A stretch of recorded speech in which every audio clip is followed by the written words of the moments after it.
Il est 7h33. Louis Dauphren, votre grand témoin aujourd'hui, est Philippe Chalmin, historien, économiste. Il publie Journal de la dissolution, juin à septembre 2024. L'arrivée d'un nouveau Premier ministre va ajouter une séquence au temps que nous vivons. Alors peut-être ajoutera-t-il une séquence à la confusion et à l'impéritie des acteurs de la vie politique française, mais ce qu'il reflète n'est autre que l'image d'une société divisée en trois blocs qui apparaissent irréconciliables ou inconciliables. Comment surmonter les fractures françaises ? Le point de rupture est-il proche ? Et si oui, quelle forme prendra-t-il ? Depuis la dissolution du 9 juin 2024, il s'est passé 15 mois que Philippe Chalmin a consigné comme un carnet de bord, un carnet de voyage dans les dédales et autres impasses de la Ve République. Mais il a couvert la période juin-septembre 2024. C'était donc il y a un an. Et déjà, peut-on tirer les leçons de cette histoire ? Bloquons tout aujourd'hui. On va essayer de se débloquer quand même les neurones avec Philippe Chalmin, historien, économiste, professeur émérite à l'Université Paris-Dauphine. Bonjour Philippe Chalmin. Bonjour. Estimez-vous que le blocage dans la rue auquel on va assister aujourd'hui est la réponse au blocage des institutions qui a commencé le 9 juin 2024, peut-être, non ?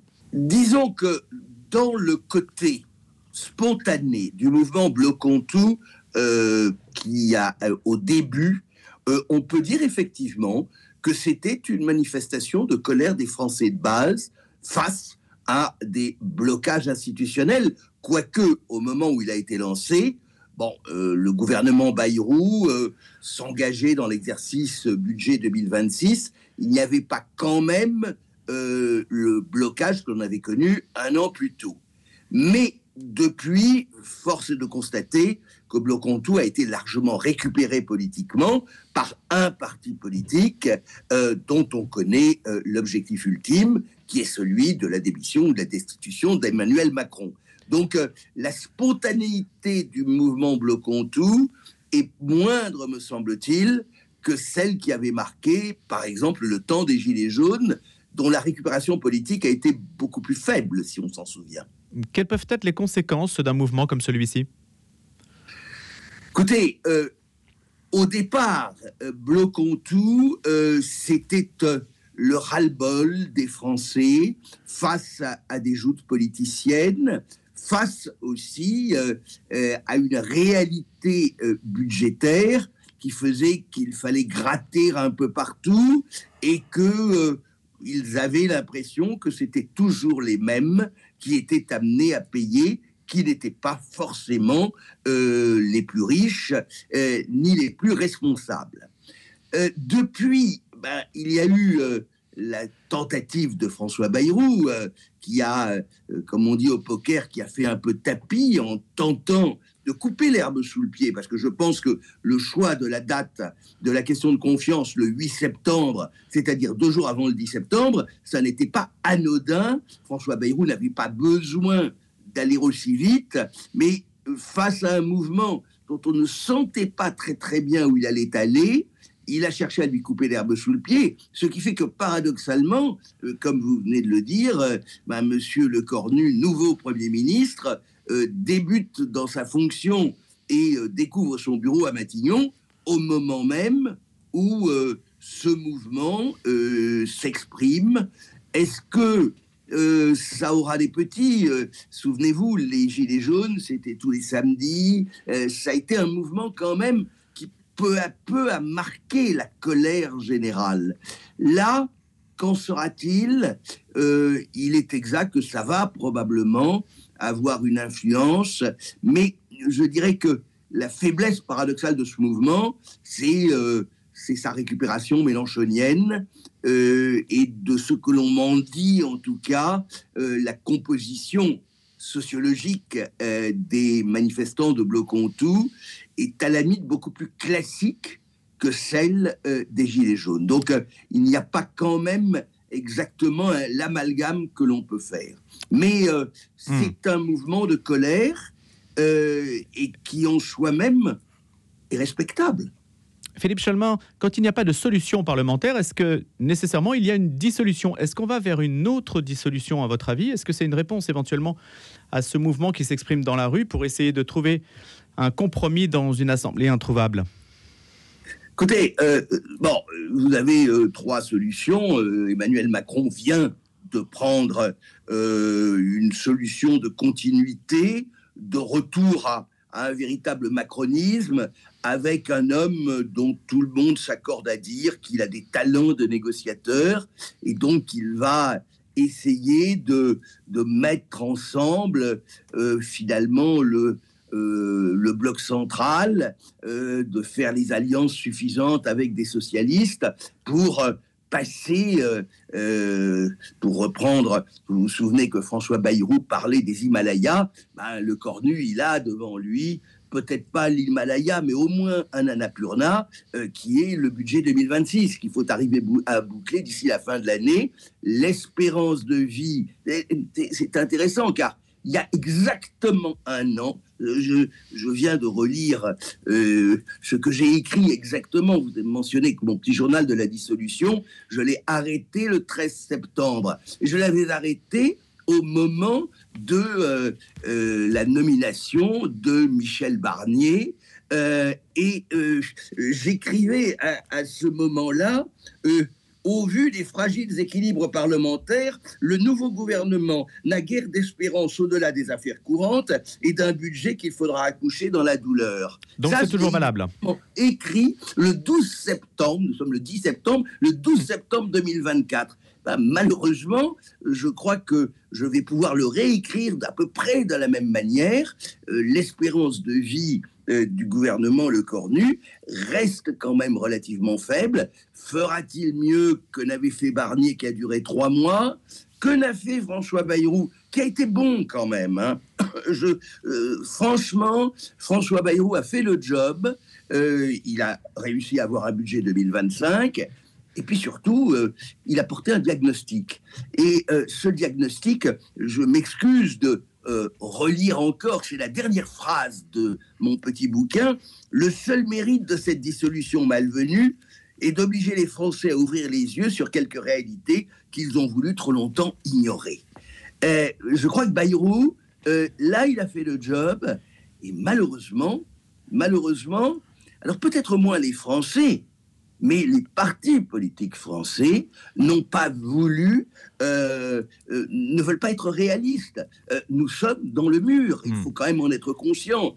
Un État ne peut pas vivre avec 6% de déficit budgétaire. Les 44 milliards, c'était un effort, on pouvait peut-être mieux l'équilibrer, etc.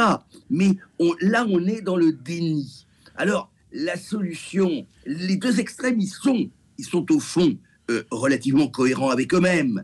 LFI, ils savent très bien que la seule chance que Mélenchon puisse avoir éventuellement, c'est d'une présidentielle où, étant donné le désastre que représente la gauche, Mélenchon a d'incontestables talents d'orateur, etc., il pourrait être au second tour. Et avec un front républicain, il pourrait avoir quelques chances. Donc, eux, leur côté, c'est démission ou destitution, et de l'autre, le RN se dit que c'est le moment ou jamais où le Front républicain ne marchant pas, ils peuvent espérer, sinon avoir une majorité, au moins être tellement important qu'ils pourraient être appelés à Matignon.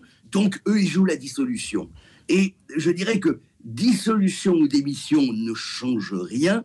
Ce qu'il faut, c'est arriver à bâtir un consensus, et puis... écoutez, franchement... Philippe Chalmin, juste une question. Ça veut dire que s'il y avait une dissolution, ce serait en fait un signe envoyé au RN. Ça voudrait dire que le pouvoir, l'exécutif, prend cette option-là. Écoutez, s'il y avait dissolution dans l'état actuel, mais je peux me tromper, n'oubliez pas que l'année dernière, lorsque Emmanuel Macron décide de dissoudre, le calcul n'est pas si idiot que cela. Il estimait qu'avec le score qu'avait fait M. Glucksmann, le PS remontait, que donc le PS n'aurait aucune incitation à renouveler l'expérience de la NUPES, et donc il pouvait imaginer qu'il n'y aurait pas d'union de la gauche, que la gauche serait désorganisée, et donc il y aurait effectivement une clarification politique. Là où Emmanuel Macron se trompe totalement, c'est qu'en 3 jours, les socialistes ont mis la tête sur le billot et ils ont mis en place le nouveau Front populaire, qui a été incontestablement l'immense surprise.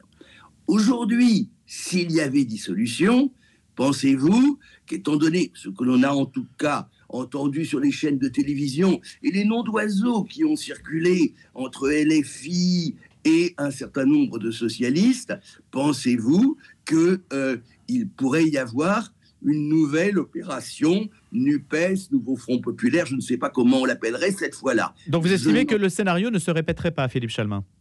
Je l'estime, mais je peux me tromper, comme Emmanuel Macron s'est trompé le 9 juin 2024. Donc là-dessus, tout est ouvert. Disons que la probabilité reste quand même faible.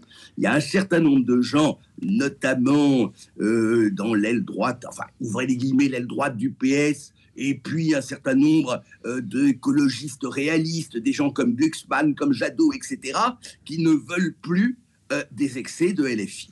Mais, je le répète, pour l'instant, l'heure n'est pas à la dissolution, car je ne pense pas que cela résoudrait les problèmes.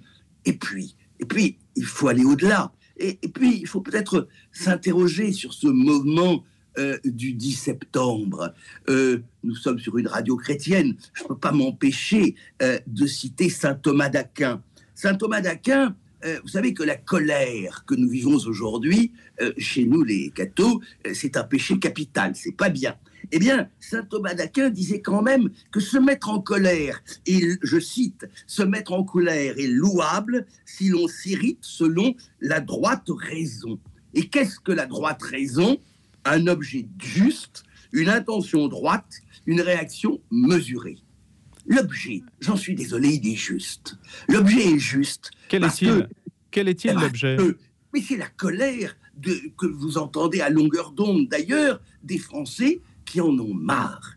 Qui en ont marre de voir tous les dysfonctionnements d'un modèle français qui fut admirable et qui aujourd'hui n'est plus efficace. Nous avons quand même les prélèvements fiscaux, la charge fiscale la plus importante de tous les pays du G7. On a même réussi à passer les Suédois, ce qui est quand même bien.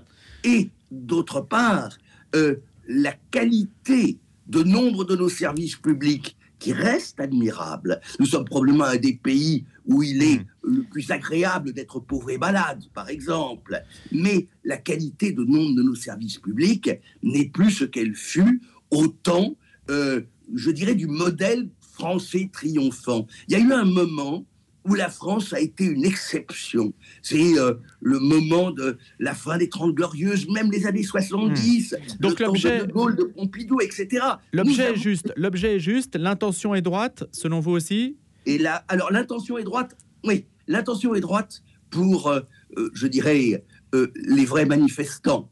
L'intention des politiques qui soutiennent Bloc-on-Tout, elle n'est pas droite, elle est manœuvrière, elle est intéressée. Donc celle-là, pour certains, l'intention reste droite et je crois qu'il faut les respecter. Mais est-ce qu'on peut bloquer Philippe Chalmin? Philippe Chalmin, puisque vous invoquez saint Thomas d'Aquin, malheureusement il nous reste 2 minutes, mais est-ce qu'on peut accepter d'un point de vue chrétien que l'on bloque? Est-ce que l'idée même de blocage est en soi pertinente, justifiée, opportune, moralement juste? Écoutez, le droit de manifester existe. Mais ce n'est pas la même chose. Quand on manifeste, on bloque un petit peu. Je dirais que sur une journée, la chose ne me paraît pas extraordinairement choquante. Maintenant, ce dont je me méfie, c'est du message sous-jacent, c'est de la récupération. Puis le troisième élément, objet juste, intention droite, réaction mesurée. Eh bien, là, on va le mesurer. Exactement. 100 000 personnes dans les rues, ça n'est pas extraordinaire. On va voir la suite. Je trouve qu'il y a, pour l'instant, de la part des gens un petit peu responsables dans les couloirs de l'Assemblée, car c'est là que cela va se jouer, il y a plutôt des réactions positives pour M. Lecornu. Il faut lui souhaiter bon vent. Maintenant, ce qui est clair, c'est qu'il faut être capable maintenant aussi en France de réagir et d'entendre là, très franchement, le message final d'un François Bayrou, au-delà de toute considération politique sur l'homme, etc., le diagnostic est juste. Le diagnostic a été fait, vous l'avez dit. Philippe Chalmin, j'ai une dernière question. Malheureusement, le temps passe. Et une réponse assez courte. Fitch, l'agence de notation Fitch, va se prononcer vendredi. Qu'en pensez-vous? Est-ce que pour le gouvernement, c'est une étape importante? Très rapidement, est-ce que la note française risque d'être dégradée? Bon, c'est du symbole, mais il ne faut pas l'exagérer. C'est du symbole, mais ça montre aussi la faiblesse de la France. Je ne suis pas sûr que nombre de nos auditeurs, s'ils se remémorent il y a 10 ou 20 ans, les agences de notation, on n'en avait vraiment rien à faire. Que la France soit réduite à attendre le 12 septembre, presque de manière plus importante que le 10 septembre, c'est bien, malheureusement, un aveu de faiblesse. Et ça, il faut vraiment le prendre en compte. Merci beaucoup Philippe Chalmin. Je rappelle que vous êtes historien, économiste, professeur émérite à l'Université Paris-Dauphine. Journal de la dissolution, juin-septembre 2024. Et on s'aperçoit qu'en fait, en septembre 2024, septembre 2025, un an plus tard, on n'était pas forcément plus avancé que ce que vous décriviez en 2024. Mais on a bien aussi tiré les leçons de votre analyse à propos du diagnostic fait par François Bayrou et de la référence à Saint-Thomas d'Aquin. Merci Philippe Chalmin et à bientôt.